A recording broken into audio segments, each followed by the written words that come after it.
এবার তোমাকে থামতে হবে চান্দ্রী। তুমি অনেকক্ষণ অনেক কথা বলছো। আমরা এটা জানি যে আমাদের মেয়ে অসুস্থ, আমাদের মেয়ের বিয়ে হবে না হয়তো কোনোদিন, কিন্তু তার মানে তো এই নয় যে তার বাবা মায়ের সামনে তুমি সব সময় এক কথা বলবে।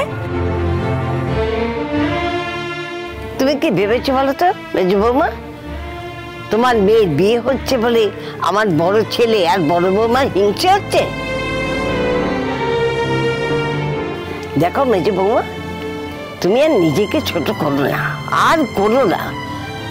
তুমি একটা স্কুলের দিদিমণি, তোমার থেকে যে সকালে শিক্ষা নেবে। শুনলে তো, ভালো লাগলো কথাগুলো শুনতে? হ্যাঁ, কথাগুলো শুনতে আমাদেরও ভালো লাগেনি রে চড়ুই, সেটা একটু ভেবে দেখিস। আচ্ছা জেঠু, মা অনেক কারণেই এই কথাগুলো বলছে, কারণ অনেক সময় অনেক কিছু আমার ওপর দিয়ে যায়। তোমরা তো কেউ মাঝখানে আমার সাথে কথাই বলতে না, কারণ আমি এটা ডিসাইড করেছি আমি লালনকে বিয়ে করব। ভুল বলছিস চড়ুই, তুই লালনকে বিয়ে করবি বলে ওরা কথা বলছিল না, সেরকমটা নয়। ওরা কথা বলছিল না কারণ ওরা চেয়েছিল যে লালনের সাথে ওদের প্রিয় এই বাড়ির কাজের লোক ফুলঝুরির বিয়েটা দেবে,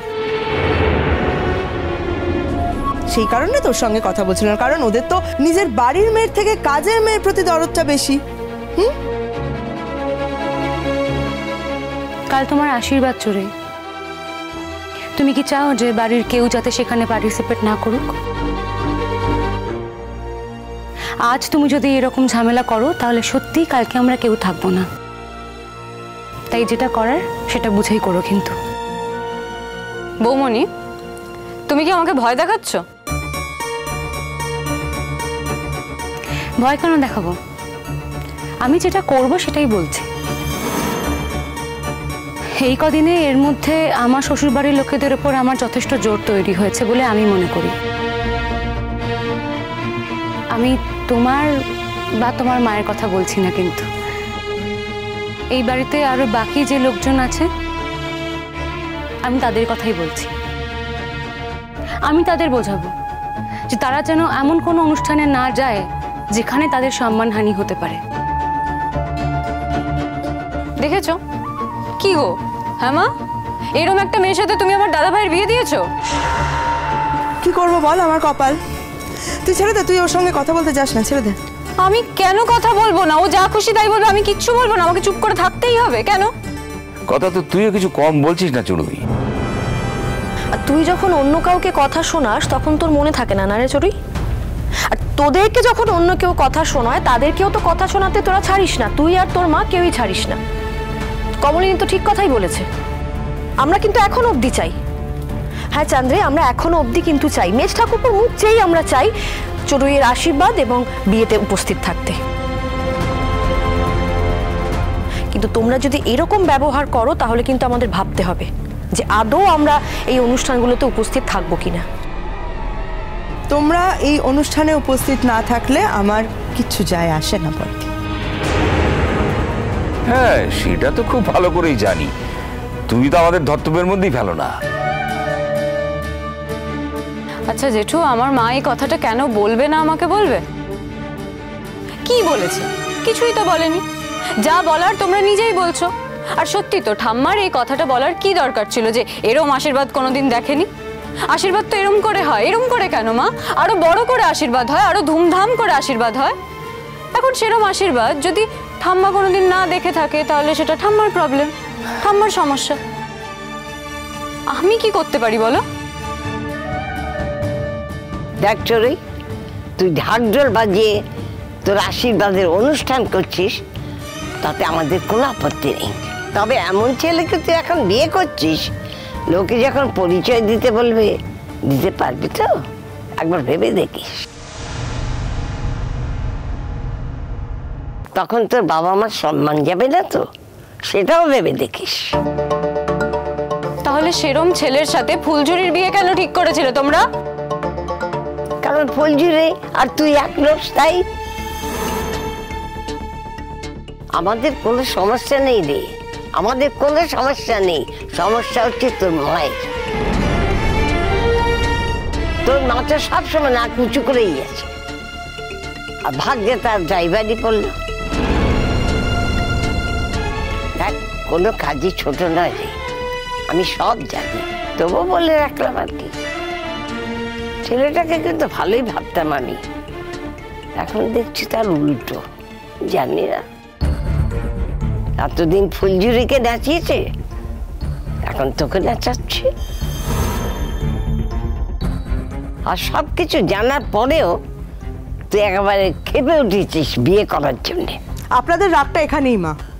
আপনারা এখনো ভাবছেন যে কেন লালনের সঙ্গে চড়ুইয়ের বিয়েটা হচ্ছে, কেন লালনের সঙ্গে ফুলঝুরির বিয়ে হচ্ছে না। হ্যাঁ, সেরকম তো ভেবেছি, কারণ চড়ুই তো জেদ করে ওকে বিয়ে করতে চেয়েছি, লালন তো সেটা চায়নি। না, লালন এখন তো চেয়েছে, তাহলে তো সব সমস্যা মিটেই গেল। এখন তোমার মেয়ে থাকতে পারলেই হলো। তুমি কি আমার মেয়েকে অভিশাপ দিচ্ছ যে ও যেন বিয়ের পর ওই বাড়িতে থাকতে না পারে লালনের সঙ্গে? অভিশাপ দেবো কেন চান্দ্রি? তুমি সব সময় সব কথার ভুল ব্যাখ্যা করো কেন বলো তো? কিছুদিন আগে তো শুনেছিলাম যে চড়ুই মেজ ঠাকুরপোর ফ্ল্যাটে গিয়েই থাকবে বলেছে, আবার এখন এটা শুনছি যে লালন বলেছে ও ওর বাড়িতেই গিয়ে থাকবে। তাই আমরা সেটাই ভাবছিলাম যে চড়ুই আদৌ ওর বাড়িতে গিয়ে থাকতে পারবে তো, সে কথাটাই তো আমরা ভাবছিলাম। সেটা আমার আর লালনের ওপরেই ছেড়ে দাও না বড় মা। আমাদের দুজনের বোঝাপড়াটা না অনেক সলিড, বুঝলে? তুমি দেখতেই পাবে ঘটনাটা কি ঘটছে। আর তাছাড়া মা, বাবার এই ফ্ল্যাটটা তো এখনো রেডি হয়নি না। তা সেরম হলে আমি আর লালন এই বাড়িতে থাকবো, এই বাড়িতে থাকার সম্পূর্ণ অধিকার আমার আছে। আরে বাবা, তুই এ বাড়ির মেয়ে, এ বাড়িতে থাকার অধিকার তো থাকবে না কেন? না, থাকবে না। আমি বলছি থাকবে না। বিয়ে হয়ে যাচ্ছে, মেয়েরা শ্বশুর বাড়িতে থাকবে।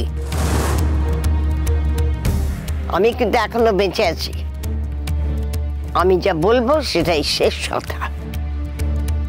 আপনি কি করে এইভাবে কথাগুলো বলতে পারছেন মা? হ্যাঁ, চড়ুই তো আপনার নাতনি, ও যদি এই বাড়িতে থাকে তাহলে আপনার এত কিসের গায়ে জ্বালা হচ্ছে? হ্যাঁ, আমার গায়ে জ্বালা আছে, জ্বালা হচ্ছে। আমি চাই না তোমার মেয়ে বিয়ের পর এ বাড়িতে থাকুক, বুঝেছ?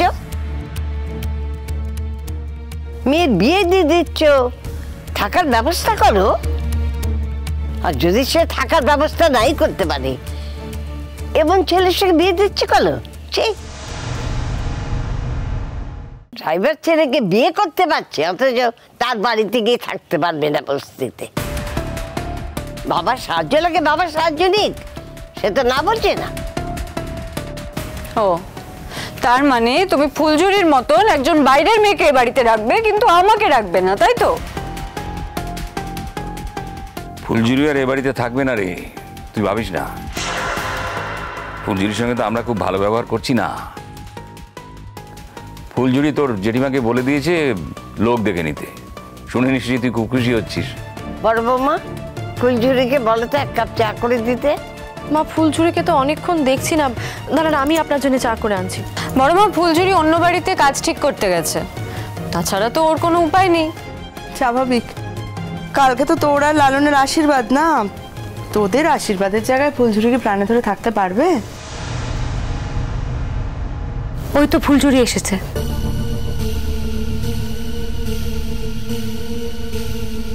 ফুলঝুরি, কোথায় ছিলে তুমি?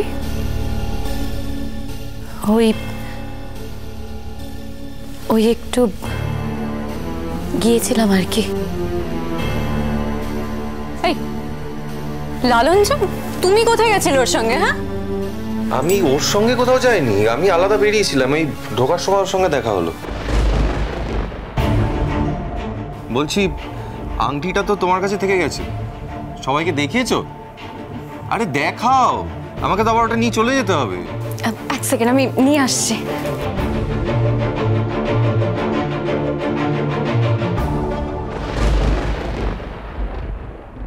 কাজ খোঁজ, কাজ খোঁজ, যত তাড়াতাড়ি সম্ভব একটা কাজ খুঁজে এই বাড়ি থেকে চলে যা। সবই কি আর বলা যায় জেঠুমনি? কোথাকার জল কোথায় গিয়ে দাঁড়ায় দেখো। মা, কি বলছে এগুলো? কোথাকার জল কোথায় গড়ায়, মানেটা কি? হ্যাঁ, আমি বুঝতে পারছি না, কি বলতে চাইছো বলো তো তুমি কমলিনী?